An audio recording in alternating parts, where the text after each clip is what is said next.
ಈ ಪ್ರಕೃತಿಯಲ್ಲಿ ಸಿಕ್ಕುವಂಥ ಅನೇಕ ವಸ್ತುಗಳಿಂದ ನಾವು ಅದನ್ನು ಉಪಯೋಗಿಸ್ಕೊಂಡು ಸೇವನೆ ಮಾಡೋದ್ರಿಂದ ನಮಗೆಷ್ಟು ರೋಗ ನಿರೋಧಕ ಶಕ್ತಿ ಹೆಚ್ಚುತ್ತೆ.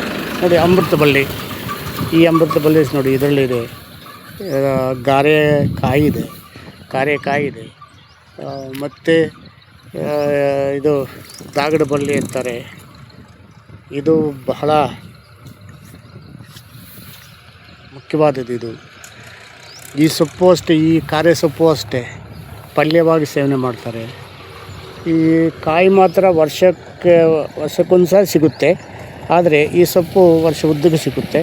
ಇದನ್ನು ಕಲೆಕ್ಟ್ ಮಾಡ್ಕೊಂಡು ಹೋಗಿ ಅದನ್ನು ಚೆನ್ನಾಗಿ ತೊಳೆದು ಪಲ್ಯ ಮಾಡ್ಕೊಂಡು ಸೇವನೆ ಮಾಡ್ತಾ ಬಂದರೆ ಇದರ ಅಂಶ ನಮಗೆ ಯಾವ ಬೇಕಾದರೂ ನಾವು ಪಡಿಬೋದು. ಇಂಥದನ್ನು ನಾವು ಹೊರಗಡೆ ಬರಬೇಕು, ಒಳಗಡೆ ಏನು ಸಿಕ್ಕಲ್ಲ, ಹೊರಗಡೆ ಬರಬೇಕು. ಹೊರಗಡೆ ಬಂದು ಇಂತಹ ಒಂದು ಹಣ್ಣುಗಳು, ಬಳ್ಳಿ, ಎಲೆ, ತೊಗಟು ಎಲ್ಲ ಸೇವನೆ ಮಾಡ್ತಾ ಬಂದರೆ ನಮಗೆ ಅಷ್ಟು ಒಳ್ಳೆ ಆರೋಗ್ಯಗಳನ್ನು ಕಾಪಾಡ್ಕೋಬೋದು. ನಮಗೆ ಯಾವುದೇ ಕಾಯಿಲೆ ಕಸಾರಗಳು ಬರಲ್ಲ.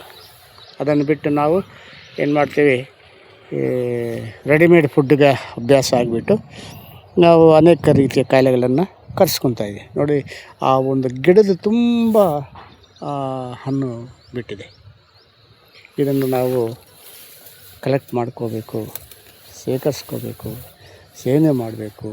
ಅದರಲ್ಲಿ ಒಂದು ಅಂಶ ನಮ್ಮ ದೇಹಕ್ಕೆ ಹೋದಾಗ ನಮಗೆ ಎಷ್ಟು ಒಳ್ಳೆಯದಾಗುತ್ತೆ. ನಮಸ್ಕಾರ. ಇದನ್ನು ನೋಡಿ ಲೈಕ್ ಮಾಡಿ, ಶೇರ್ ಮಾಡಿ, ಸಬ್ಸ್ಕ್ರೈಬ್ ಮಾಡಿ, ಎಲ್ರಿಗೂ ಮುಟ್ಟಲಿ, ಎಲ್ಲರೂ ನೋಡಲಿ. ಪ್ರತಿಯೊಬ್ಬರು ಅವ್ರವ್ರ ಮನೆಗೆ ಇದಾಗಲಿ. ಇಂತಹ ಸಿಕ್ಕೋದು ಅಪರೂಪ, ಆದರೆ ಇದನ್ನು ಉಪಯೋಗಿಸ್ಕೊಳ್ಳೋದು ಭಾರಿ ಮುಖ್ಯವಾದದ್ದು. ನೋಡಿ ಎಷ್ಟು ಗೊಂಚಲು ಬಿಟ್ಟಿದೆ. ಇದನ್ನು ಸೇವನೆ ಮಾಡಬೇಕು, ಪ್ರತಿಯೊಬ್ಬರೂ ಸೇವನೆ ಮಾಡಬೇಕು. ಈ ಕಾರೆ ಇತ್ಯಾದಿಯಿಂದ ಕರೀತಾರೆ. ಇದನ್ನು ಸೇವನೆ ಮಾಡೋದರಿಂದ ನಮಗೆ ಎಷ್ಟೋ ನೋಡಿ ಉದ್ದಕ್ಕೂ ಅಲ್ಲಿಂದ ಇಲ್ಲಿ ತನಕ ಉದ್ದಕ್ಕೂ ಬಿಟ್ಟಿದೆ ನೋಡಿ. ನಮಸ್ಕಾರ. ಇದನ್ನು ನೋಡಿ ಲೈಕ್ ಮಾಡಿ, ಶೇರ್ ಮಾಡಿ, ಸಬ್ಸ್ಕ್ರೈಬ್ ಮಾಡಿ, ಎಲ್ರಿಗೂ ಮುಟ್ಟಲಿ, ಎಲ್ಲರೂ ನೋಡಲಿ. ನಮಸ್ಕಾರ ಸ್ನೇಹಿತರೆ.